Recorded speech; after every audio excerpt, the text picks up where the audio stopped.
আজ ছুটি পেয়ে একটু বেড়াতে বার হলাম আমরা দুজনে। হ্যালো বন্ধুরা, কেমন আছো? আশা করি সবাই ভালো আছো। আর এই যে ঈশ্বরের আশীর্বাদ আর তোমাদের ভালোবাসায় আমিও ভালো আছি। আমরা যাচ্ছি একটা জায়গায় বেড়াতে। অবশ্যই সেই জায়গাটা তোমাদের দেখাবো। জায়গাটা একটু দূরে হয়, কিন্তু পায়ে হেঁটেই পৌঁছে যাব। তো বন্ধুরা, সঙ্গে থেকো আর দেখতে থাকো আমার এই ছোট্ট ব্লগ। তো হাঁটতে হাঁটতে পৌঁছে গেছি, কিন্তু ব্যাড লাক। এই যে ছোট্ট পাহাড়ে ওঠার দরজা বন্ধ, কিন্তু আমরা আশা ছেড়ে দিলে কি করে হবে, তাই না? দুটো বাচ্চাকে জিজ্ঞেস করলাম যে এই পাহাড়ে যেতে ওঠার কোনো রাস্তা আছে কিনা। দূর থেকে দেখা যায়, আজ সামনে এসে দেখার ও ওঠার সুযোগ যদি না হয়, পাহাড়ের নিচ থেকে যে রাস্তা গেছে গ্রামের দিকে, সে রাস্তা ধরে হাঁটতে হাঁটতে একটু দূরেই একটা গ্রামে ঢুকে দেখি সামনে একটা ছোট্ট হাওড়ার ব্রিজ।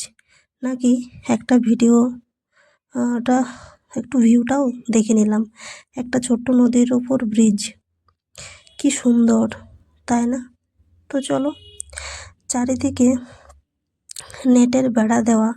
ওখানের মানুষগুলোকে জিজ্ঞেস করতেই তারা দেখিয়ে দিল এক জায়গায় তারের নেট কেটেই রাস্তা বানানো আছে, যেখান থেকে লক্ষ্যে পৌঁছেই কিছুক্ষণ থেকে ভিউটা একটু দেখে নিলাম। আমরা তো মেন গেট দিয়ে ঢুকতে পারিনি, গ্রামের উল্টো দিকে উঠে পড়েছি। যে জলাশয় আছে তার ভিউটা দেখা যাচ্ছে। এই যে ফুল একটা তুলেছি, হলুদ ফুলটা ভীষণ প্রিয় তাই, কিন্তু এটাও হাতের থেকে গাছেই ভালো মানায়, তাই না?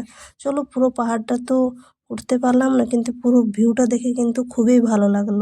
পুরো পাহাড়ের চূড়া অবধি উঠতে পারিনি, ওটা অ্যালাউ করলো না, সন্ধে হয়ে আসছে, তাই একজন ওপর থেকে চিৎকার করে নেমে যেতে বলছে। তাই ওখান থেকে আমরা নেমে যাচ্ছি।